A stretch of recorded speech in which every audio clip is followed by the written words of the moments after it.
When you're in my class, I have some specific expectations that you must meet every single day whenever you come in, and they are outlined as follows. Be prepared, so be sure you bring in your materials and your homework. Make sure that you take care of yourself too. Get some sleep. Make sure that you eat some food so that you don't look like this guy. Please be respectful to others in the classroom, me, to the classroom space and materials, and also of your own learning experience. If you're doing something that's getting in the way of your own learning, stop and start learning. And then lastly, please be engaged. And you can't be engaged if you're not on time or in class. So be there, be alert, be ready to listen, read directions, and be a leader. So initiate, participate, and ask questions. I'm now going to outline some norms for this class, so those are basic daily practices that will always apply. For example, when you're entering the classroom, please know that respectful behavior starts in the hallway and enters with you. As soon as you come in, you can pick up handouts and also clear out your folder. There might be things that I pass back that are hidden inside your folder, so find your name and get your materials. Then you can go to your seat, get out any other materials like your homework, and most importantly, begin your do now. There will be a do now every single day. Grab that do now and get started the moment you walk in the room. In the event that nature calls, or you're thirsty, or you're not feeling so well, please use the following signs to signal to me that you need to leave so that you're not interrupting your fellow classmates and their learning. So if you need to go to the bathroom, just hold up your hand like this with your thumb in between your index finger and your middle finger, and you can just wave your fist back and forth like this. That will be a signal to me that you need to go to the bathroom. If you need to get a drink of water, hold up 3 fingers like this to make a W and bring it up to your mouth like so. And if you need to go to the nurse, you can just hold up your hand like this and take your fingers, and like you were going to feel your pulse, just tap on your wrist like this. Boop, boop, and that's the signal for going to the nurse. Lastly, if you're asked to leave the room for a behavioral issue, please do so promptly and without confrontation. I know that sometimes you might get in trouble and it's not fair because somebody else was at fault. I want to be fair to as many people as possible, but it's not acceptable for you to argue with me about it during class. The time for that is after school, and I'm happy to sit down with you and sort things out. So, if you're asked to leave the room, please do so promptly and without confrontation. We're very lucky to have iPads at our disposal this year, as well as access to a really great computer lab. And many of you guys have your own smart devices that you may be bringing into class, and I want to make sure that we're using these devices in a way that improves our learning.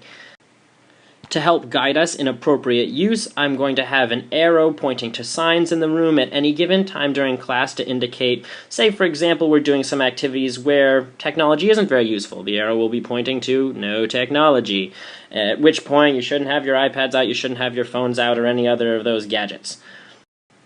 There will be other activities where the iPads are the central focus, and we'll definitely be using them a ton. There will be times, say when you're watching and reviewing videos like this, where you might want to use not only iPads, but also earphones so that you're listening and not distracting somebody else. And then lastly, if we go down to the computer lab, or if it's an activity that could use our cell phones or something like that, any technology might be appropriate. The overall point is, please keep track of which technology is appropriate at which time, and do not transgress those rules. So only use the technology when the sign says it's okay. Also, when you're using your technology, make sure you do it so respectfully. So for example, please try to turn off any sounds or alarms that might go beeping in the middle of class, or please don't photograph or record anybody that might make them uncomfortable. And then lastly, please keep gaming and social media such as Twitter or iMessage and that sort of thing out of the classroom unless you get my explicit permission. While most of the time we will be having conversations and discussions in this class, there are also going to be times where the classroom needs to be silent or just at a whisper so that people can concentrate and think themselves.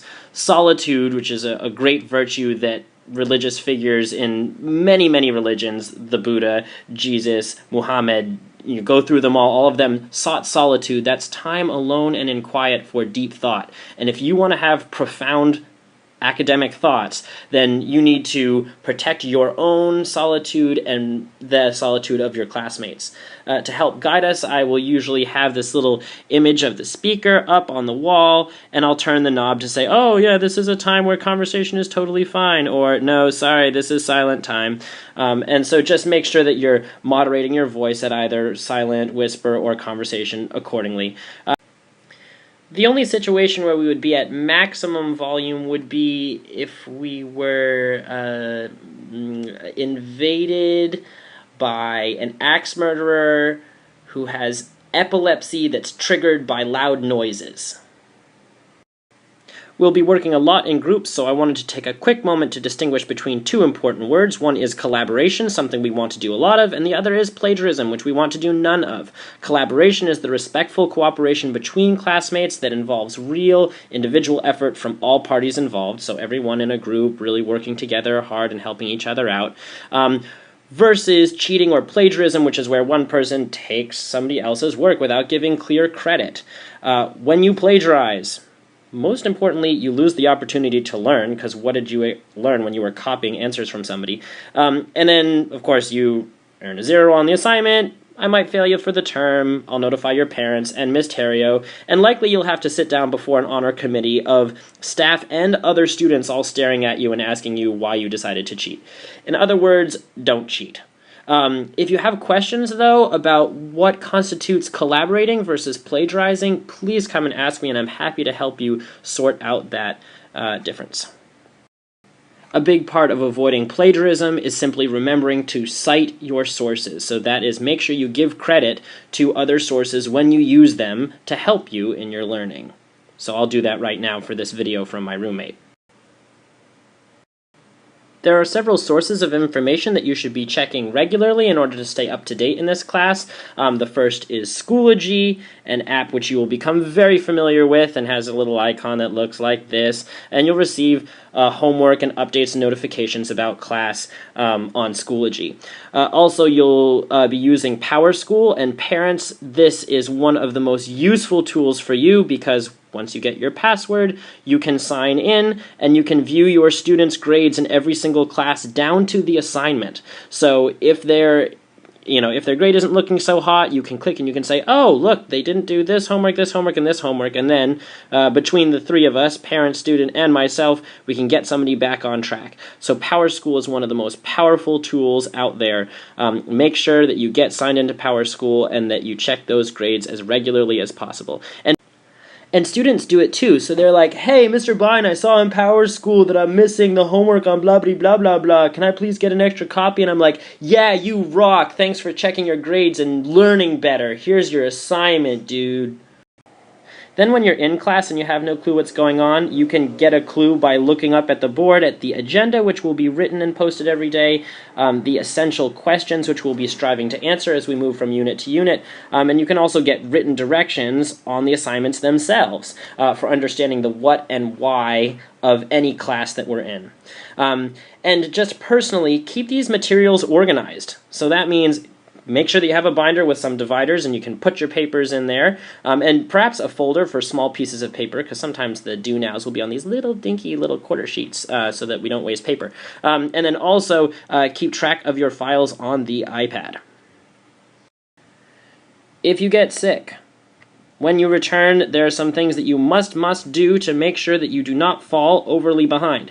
Make sure that you get any missed materials from that folder at the front of the class. Don't come asking me for it. I'll put the stuff in your folder. Make sure that you turn in anything that was due. Holy crap, if something was due while you were gone and you were out, then I gave you a 0. So make sure that you hand it to me so that I can give you a grade for it. Make sure that you get notes and updates from classmates first. So ask your classmates, hey man, what did I miss? And then if they'll fill you in, and then if you have follow-up questions, then you can come talk to me, but talk to your classmates first. Make sure that you turn in anything that was due. Oh wow, I put that one there twice because it's super important / it's a typo.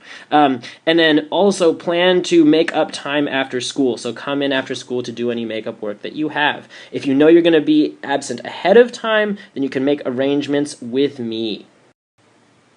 If for some reason you did not turn in a piece of work on time. I'm sure this will never happen once, but just in case it happens, you should know that in my class, better late than never.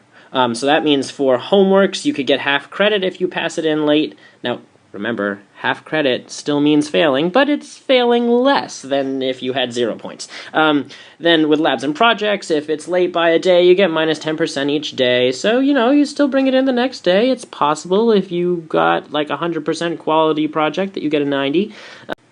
Then from time to time, I'll announce deadlines where, all right, any work that you have that you want to make up must be due by here or it's a 0 and I won't accept it. So just keep your ears open for when I announce those periodic deadlines. Often there will be one at the end of the quarter being like, all right, I got to grade all your stuff, so you better give it to me by Friday so that I can have it all graded by the next Thursday or something like that. And then if there's something really serious going on at home, in extenuating circumstances, I will give extensions, but you must come meet with me about it after school to discuss the details. The moral of this story is, if you don't do your work, do it late. But the best solution here is never do it late, because then you'll get all of the credit instead of half of the credit. And I have so many students that say, oh my God, why didn't I do this on time? And I'm like, yeah, why didn't you do that on time? Sometimes people think that extra help is for stupid people. And I think that's the stupidest idea. Because what's really stupid is not getting help when you need it. If you need help in my class, and my class is darn hard, so you're going to need help, please come after school. I'm usually after school 3 to 4 days a week until at least 3:30, often more than that. And I cannot emphasize this enough. The smartest people, the people who do the best in my class, are the ones that come after and try to figure stuff out. Somewhere in this photo, by the way, is the first student at Revere High School that I gave an A+ to for a quarter grade. I've only given 1 A+ my entire time here, and she's in here. This photo was taken at 4 o'clock on a Friday. These guys were really sticking around because they all wanted to work on their science and make sure that they understood it just right. So these are the people you want to be. Come after school for extra help.